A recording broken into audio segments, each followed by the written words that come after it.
idea of child rearing. One thing for sure, rules make things easier for both parent and child. However, any rule can be modified to fit into your own individual situation. And in all things, remember the main truth. You are the parent. I am still singing my parents' songs, the songs of the people whose shoulders I stood on. I hope my children will be a full-blown orchestra singing the songs of Julius and me, their grandparents, and all those who have gone before them. Who's Who and What's What? An introduction to Mama Rock's family. All the kids on the block wanted to hang out in our big brownstone house in Brooklyn, New York at 619 Decatur Street. We lived there for almost 25 years. Sometimes our children, friends, and family would fill up the whole place. Here's the actual cast of characters who grew up in our family. Julius's son, my stepson, Charles Shabazz, who passed away 3 years ago, was a full-time member of our family and an idol to his younger brothers.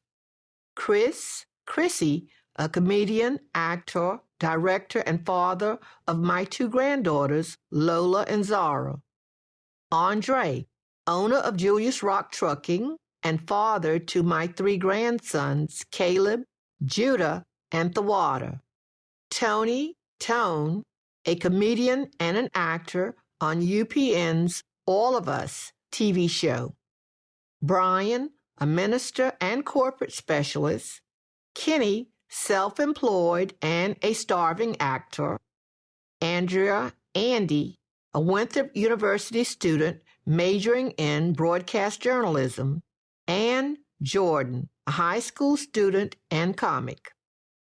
Mary Allison Williams and Elizabeth Ann Pitcher were not our birth children, but they are our children, the children of our hearts.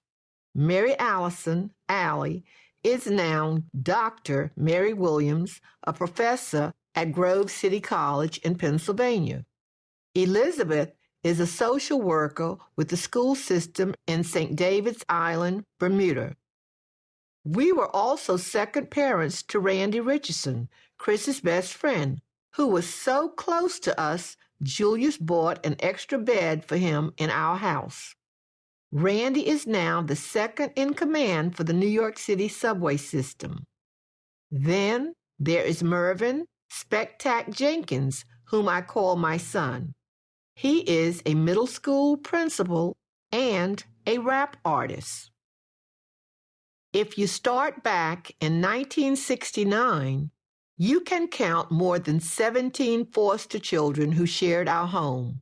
And that's saying nothing about the scores of other children who will always feel like part of our great big extended family.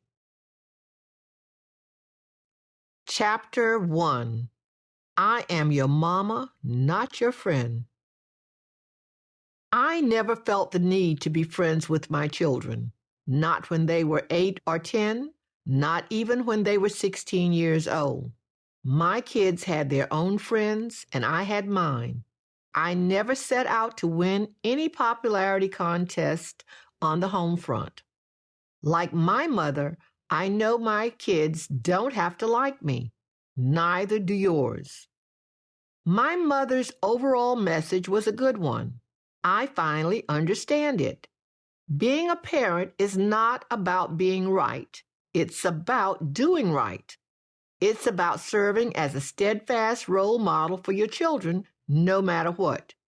Children really do look to adults for examples and guidance. You just never met a teenager who would admit it. Here's a secret. I didn't even like my mother until I was 40 years old. Did I love her? Yes, I also respected her. Sure, when I was growing up, I resented her when she was right about things. And believe me, she always was. Be honest. When you first had your baby, were you torn between being a parent and a friend?